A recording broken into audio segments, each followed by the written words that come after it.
global trade is fundamentally a good thing. It has lifted literally billions of people out of poverty. It's increased the wealth of lots and lots of people who are floating around Davos right now.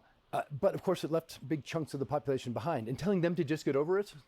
You see, the problem with that argument is that that's not the way the tariffs are going to be used on this case. They're going to be used for geopolitical purposes as a weapon to force people, not just to redress economic imbalances or trade imbalances, but to actually force political change. Well, there are many versions of war, and if this is one of the weapons that we're going to be using in a war, then, as somebody famous said yesterday, so be it.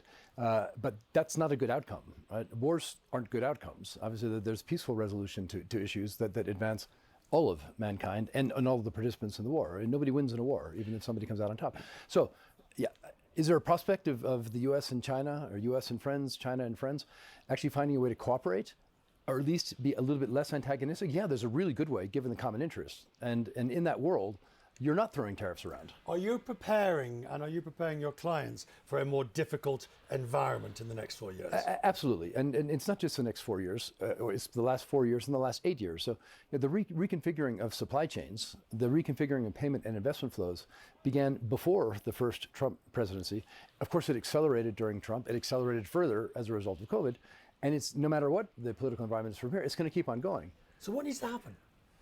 So you're getting diverse supply chains. There's no more single source dependence. You're getting both geographical dispersion as well as security or friendship type dispersion. Clearly, there's an effort in the U.S. to reestablish a manufacturing base. That will be a long time coming, right? That'll be a hard thing to do. But for key industries, particularly industries of national strategic importance, like some of the tech components, right, of course, that will come back on shore over some period of time.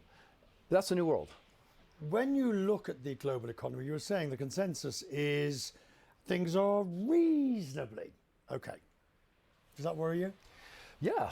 When everybody says the economy is great and it's going to be great for 2025, that's usually a pretty good indicator that there's going to be a problem. Now, everybody who says things are great will then tell you the 50 things that are concerning right now, and you know what they are, and you talk about them on your program all the time. So those will come home to roost at some point. But maybe not till next year. But what's the number one for you?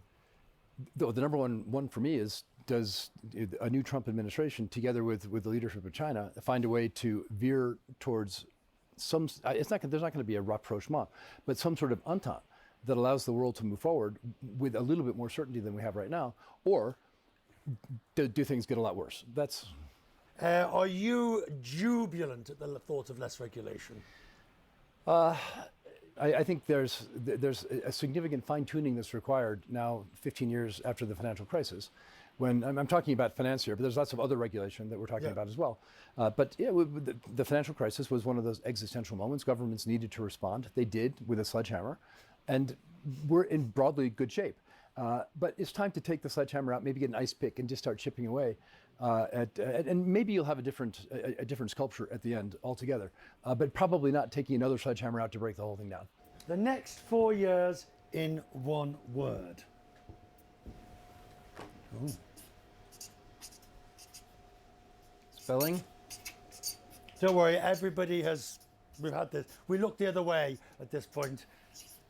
Transformative. That's a suitably neutral word. But it will be for good. No, we're going to have... What do you mean, transformative?